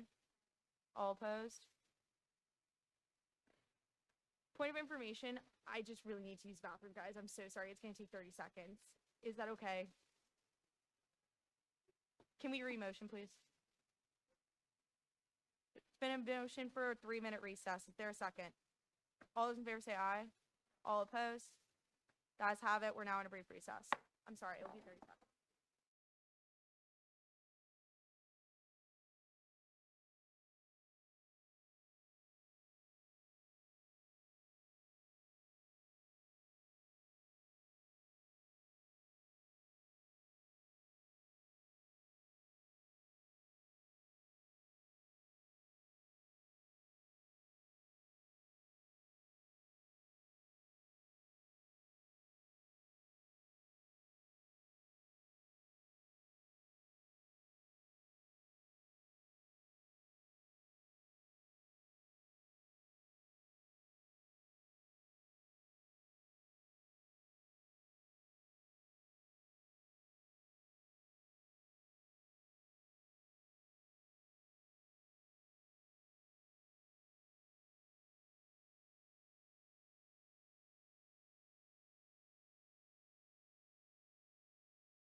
we're just in a period of debate and not voting at this point. Yeah, Senator Spurgeon, you're recognized. Cool. I just wanted to say that the amendment satisfies the committee requirements. I think it's pretty specific in outlining what the sponsor would like to see accomplished. That's all. Questions? Well, You have the questions? the senator yields his time to questions. Are there any questions? Seeing none, thank you. We are still in a period of debate at this time. Do any senators wish to speak on this topic? Chairwoman Cumby.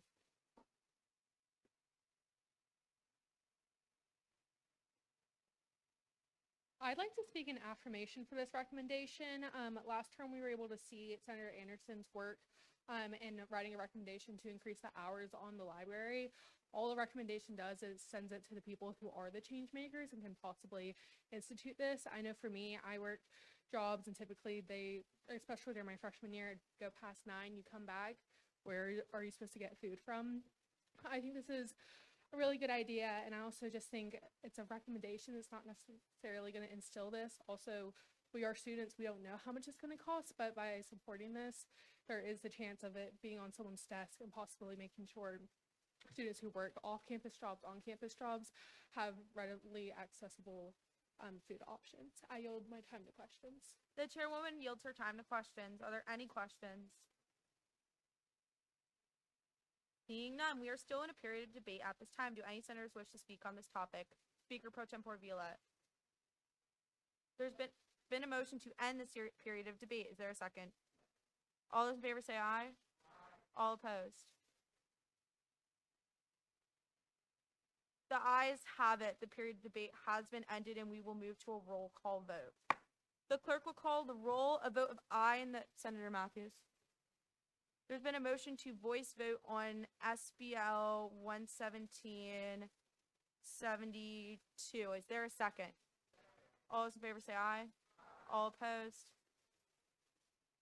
The ayes have it. We will now move to a voice vote on SBL 11772. All those in favor of passage say aye. All opposed? Y'all, we're going to have to move to a roll call vote. Okay.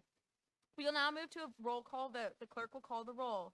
A vote of aye in the affirmative is for the passage of SBL 11772, and a vote of nay in the negative is for the failure of SBL 11772. Aloka, Anderson, Baldinger, Venegas, Frazier, Boolum, Poviak, Humby, Soppolito, Davis, Dorsey, Dorsnowski, Furler, Greer, Fry, Bobbins, Day, George, Gopel, Hopkins, Hunter, Iftikhar, Jacobson, Cassetti, Keenan, Kern, Kirby, Lemery, Lewis, Matthews, Mon Warren, Wakapusia, Pickford, Primus, Ryan, Sams, Sanders, Santiago Cedillo, Sheridan, Bergen, Filkert, Tapia, Talaka, Violette, Von Cannon, Walker, Watley. Have all senators voting and present answered the call? Okay.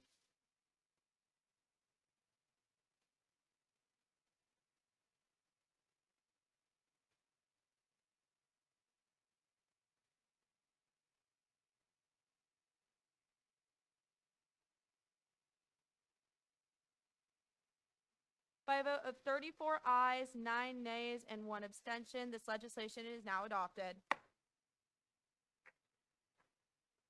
2 abstentions, my apologies. The ruling still stands.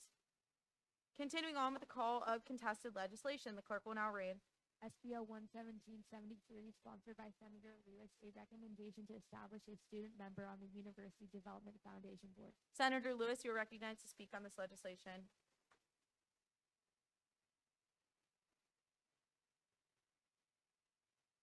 And before Senator Lewis starts, I just want to remind everybody that when we're talking about a piece of legislation, to have it up in front of you and to look at it. Because I think some questions that we're asking, they're great questions, but the answer is already in the piece.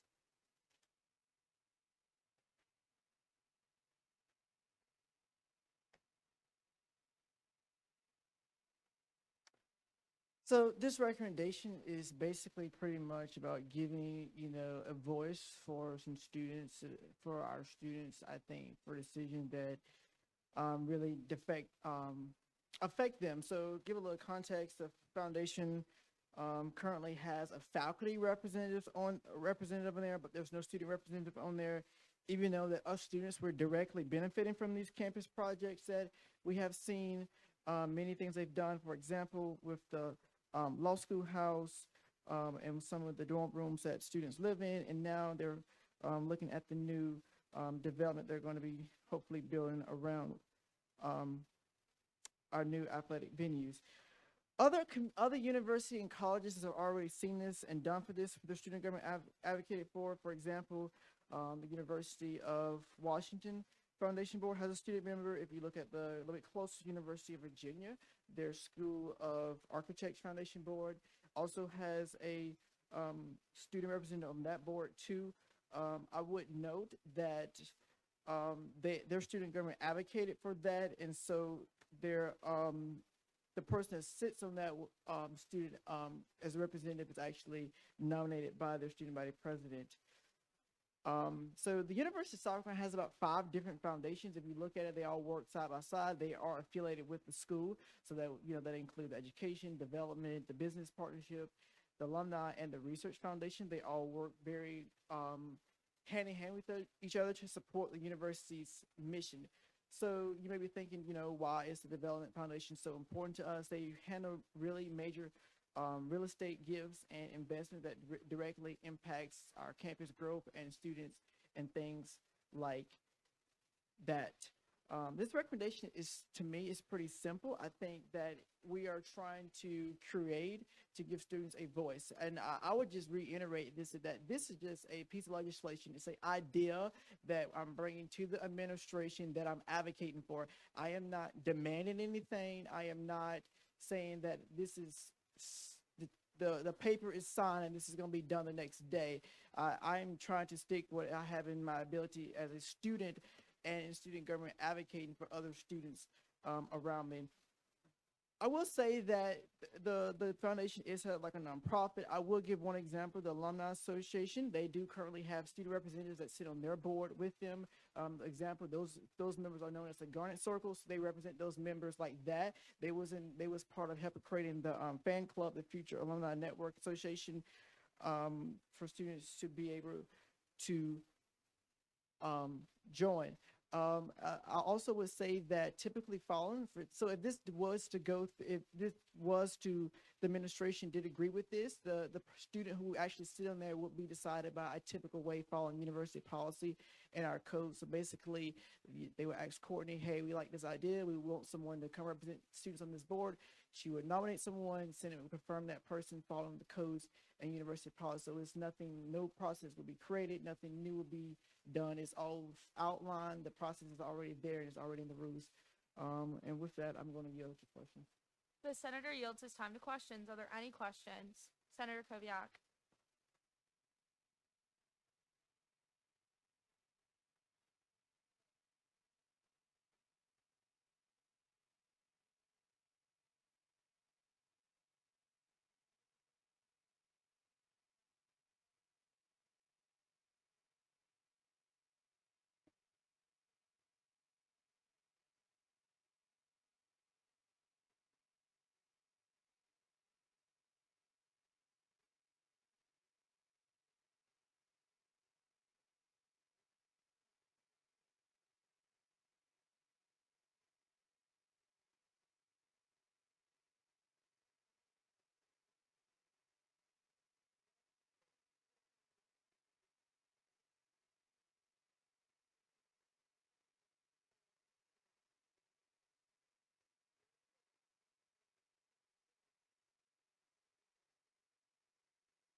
Yeah, to answer the question, I would say, for example, I was nominated by Courtney to serve on the university committee and confirm in the Senate.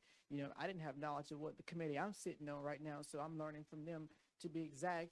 And to answer the second part of it, in the piece of legislation, it states that to follow the board's bylaws and their policies, and also to follow university and state laws. So I took that into account. I would give another example too. Is we have a student representative that Courtney represents us on as an advisor role to the board of trustees, you know, and so there's many times where she is asked to step out of the board of trustees from executive session or discussions because under South Carolina law, she is not a board of trustee member. And so I just want that to answer that. Chairman Spurgeon.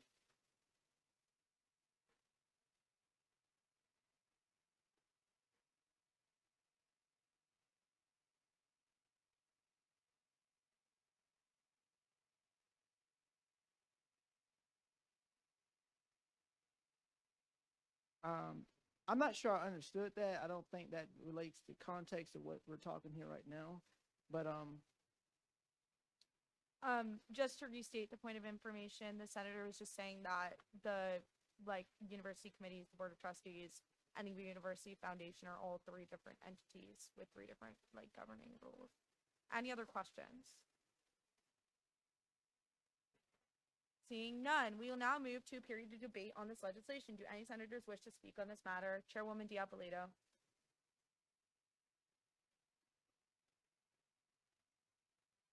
Just really quick, I want to reiterate that this is a recommendation, so it doesn't mean that it's going to happen. Therefore, if they found that this would definitely not be compatible with the 501c3, their bylaws, I'm sure they will realize this and not allow it. Also, I wanted to point out that though it's a separate nonprofit organization, it is affiliated with the university. So it does say here that it supports the university's mission and it supports that everything the university stands for through the management and investment of real estate donations. So though it might seem a little odd that we want to be involved in real estate and investment, it still has to do with the university because it's doing this in order to support us and support resources for us. And I also wanted to note that sorry,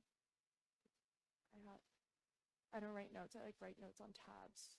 So, I also wanted to note that this member, again, is a non-voting member. It's just someone to give a voice. And who are we to say you can't have a voice? If you think you should have a voice there, then we'll give you that voice. And with that, I yield my time to questions. The chairwoman yields her time to questions. Are there any questions? Chairwoman Anderson?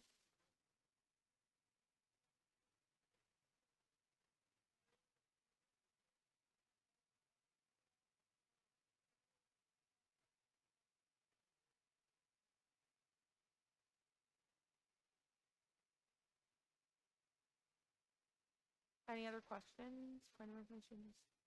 You're still in a period of debate. Does any senator wish to speak on this matter? Speaker Pro Tempore Vila. Is there an objection, Senator Spruill?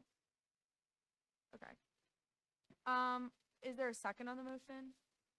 All those in favor say aye. What? To end the period of debate. All those in favor say aye. All opposed? Okay. We can move to a roll call vote if the clerk will call the roll.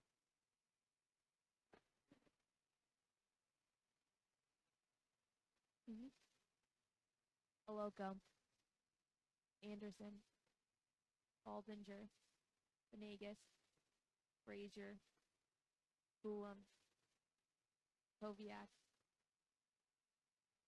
Cumby, Zapolito, Davis, Dorsey, Worsnowski, Earler, Greer, Fry, Godwin,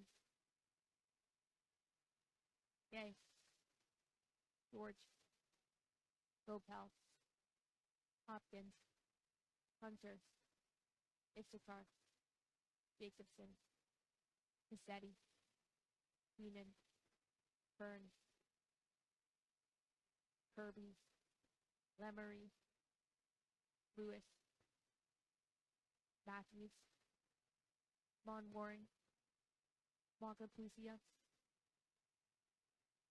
Pigford, Grimace, Ryan, Sam, Sanders, Santiago Cedillo, Sheridan, Bergen, Filkert, Tapia, Palaka, Violet, Von Cannon, Walker, Watley,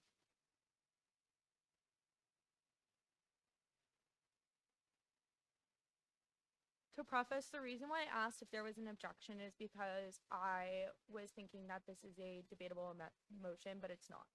So that's why that was not relevant.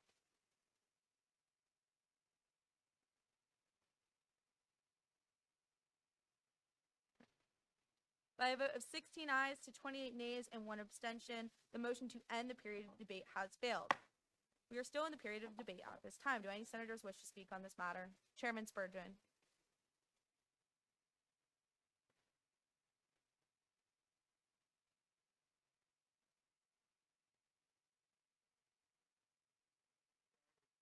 Long guys, but, I'll go for it. Basically, this foundation board is like, yeah, it has the name USC, but it's not USC. So the question of whether or not this is a recommendation that would do anything, like we can pass a recommendation to add a member to any club that, like, you know, a group of people who like to call themselves the USC whatever and tailgate before every game. That doesn't mean it's part of USC. So yeah, like they do good things to support students, but like, can they do this? I yield questions. The chairman yields his time to questions. Are there any questions? Seeing none, thank you. We are still in a period of debate. Does any senator wish to speak on this matter? Senator Lewis.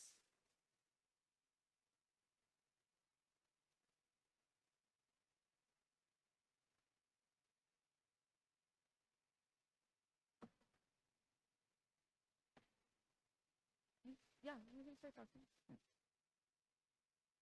Hey guys, welcome back.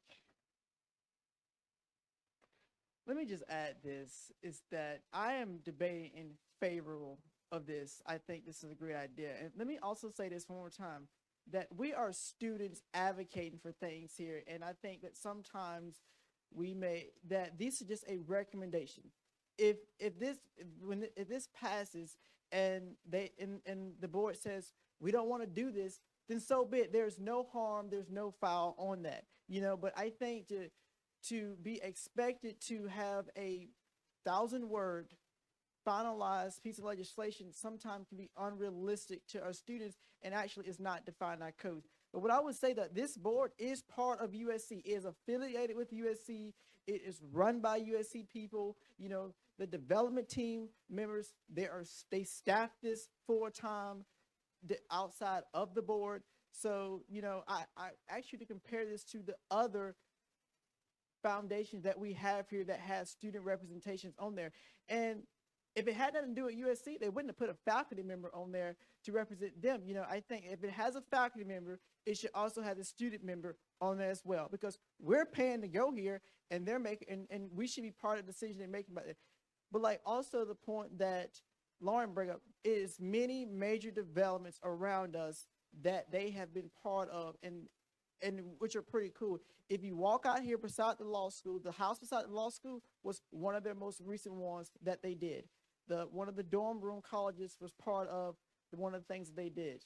You know, so believe me or not, you can get your laptop out. You can look it online, and it's all there. And you know, with that, I'll yield. Questions? Well, which one? I guess I can take questions. Senator can take questions. I do just want a point of information. Their faculty representative on the foundational board is a regional campus faculty member. So that refers to system campuses. Senator Kirby.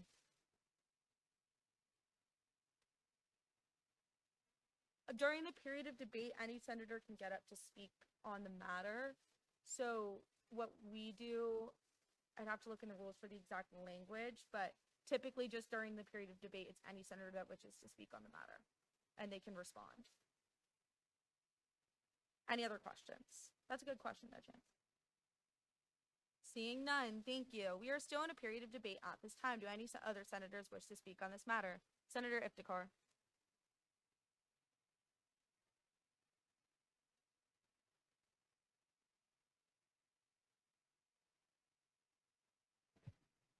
I'd just like to take this time to actually disagree with my fellow colleague and senator down the aisle, which is that even though this might be affiliated with USC, it is manned by people who do have experience in the field and who do know. So you mentioned that, it's affiliated with real estate and all that sort of stuff. Do you really think that a student would be able to add value over there? A student, in my opinion, would be beneficial for a student advisory board where, maybe we can have a panel of 5 or 10, however many students who can give their output and help the university sort of steer and make the right decisions. But having a student on the foundation board is probably not the best idea. But that's just my opinion. If anybody else wants to say. I'd like to yield to questions. The senator yields his time to questions. Are there any questions? That's a good question. Seeing none, thank you. We are still in a period of debate at this time. Do any other senators wish to speak on this matter? Seeing none, we will now move to a roll call vote. The clerk will call the roll. A vote of aye in the affirmative is for the passage of this bill, and a vote of nay in the negative is for the failure of this bill. The clerk will call the roll. Boloco, Anderson, Baldinger, Venegas, Brazier, Pulam, Koviak, Cumby, Dapolito, Davis, Dorsey, Dorsnowski, Erler, Freer, Fry, Robin, Gay, George, Gopel, Hopkins, Hunter, Istakar, Jacobson, Cassetti, Keenan, Kearns, Kirby, Lemery, Lewis, Matthews, Monwaring, Montecalpusia, Pickford, Grimace, Ryan, Sams, Sanders, Santiago Cedillo, Sheridan, Bergen, Bilford, Tapia, Balaka, Violet, Von Cannon, Walker, Watley. Senator Gopel. Have all senators voting and present answered the call?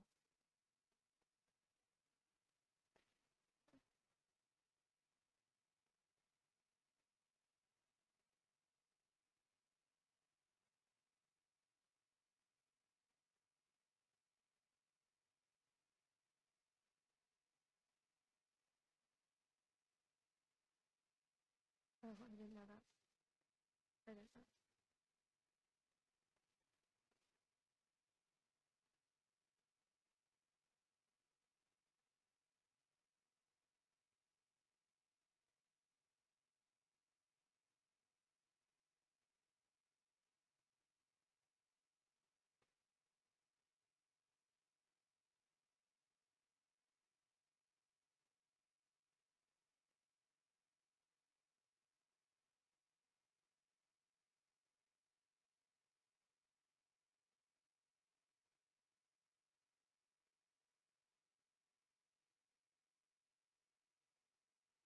Senator Kirby, just to answer your question, what it says in the rules of procedure is items on the contested calendar must receive debate before they can be voted on, and the vote must be a roll call vote. The presiding officer will recognize the senator to speak on any part of the legislation. The senators may take the bell. After the senator yields their time and seeing no others who wish to oppose or speak on the bill, the presiding officer will call for a roll call vote. It's kind of just like we debate until it exhausts itself. Senator Primus. Yes, while we're counting the votes.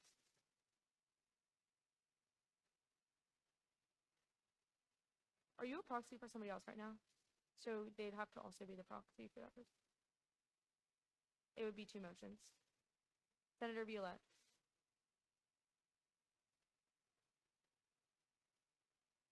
He's a proxy for one, and then when he leaves, that would be two. Senator Primus.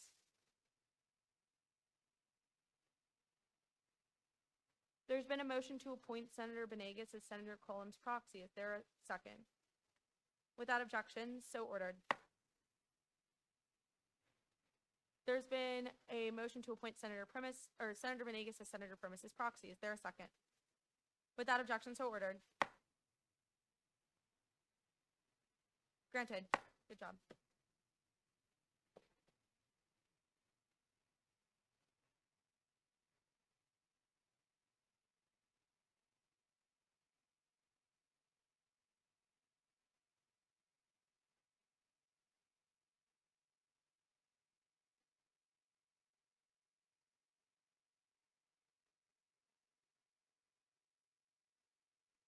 Senator Kirby.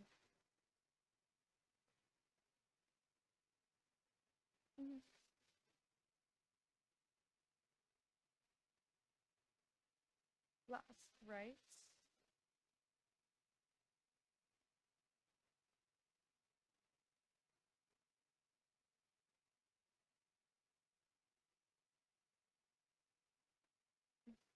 Just our rules of procedure, we just do it till debate exhausts itself.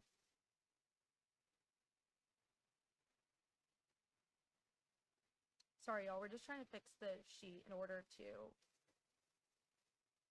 be able to count the votes correctly.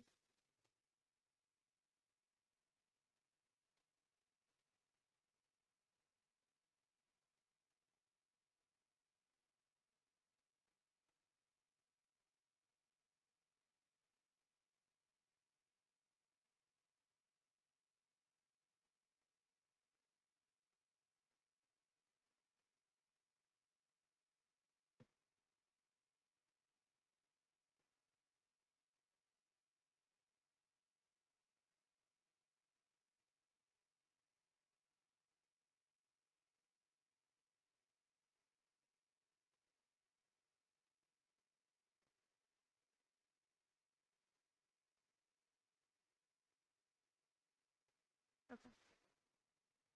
But that vote count is correct. And it's, okay. By a vote of 28 ayes to 16 nays, this legislation has failed because 28 ayes does not meet the majority quota in order for a piece to pass. Does that make sense? Majority of voting senators in office is what that threshold is. So the legislation has failed. Continuing on with the call of the contested legislation, the clerk will now read. Hearing none, we are now in line for a period of open discussion. Does any senator wish to bring a matter of attention to the body? Seeing none, we are now in line for a period of announcements. Do any senators wish to bring an announcement to the floor? Okay, I have a quick one. And when I say this, I really mean it from a point of kindness, but I said it earlier and I understand that we're all dressed down, but you still have to follow the same rules of decorum. Senate is codified to run every single Wednesday from 5:30 p.m. to 8 p.m.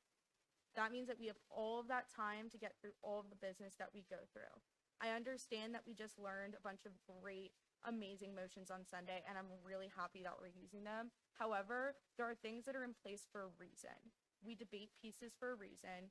We ask questions for a reason. We do roll call votes for a reason. And I'm not sure if you guys noticed, but a lot of the times if you make motions and it's on something contested, I can't discern based off of ayes or nays, and we just have to go to a roll call vote anyway. So if I had to take a guess, I think that the Senate may have actually ended earlier if we had just proceeded with the calendar. obviously you can motion certain things as they come up. That is totally fine. But the purpose of motions in Robert's rules, as I said during retreat, is to make sure that business is run in an efficient manner. We move from each piece to the next as it's based on the calendar and as it's outlined in our rules of procedure. And motions are just to speed up that process when it's logical and efficient.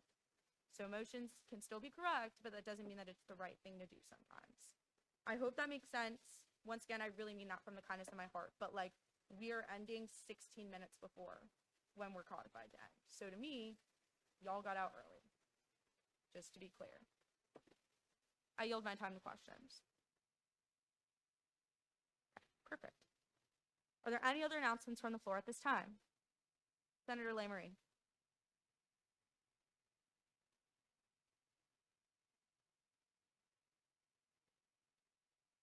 Yeah, I don't know with Robert's rules, but maybe we could adjourn and then you could come up and ask everybody informally after Senate's done. Does that make sense?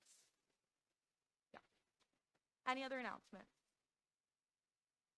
Okay. Seeing no more further announcements, is there a motion to adjourn? Is there a second? Without objection, the Senate will now stand adjourned until Wednesday, October 8th, 2025. Senator Lamoureux, if you want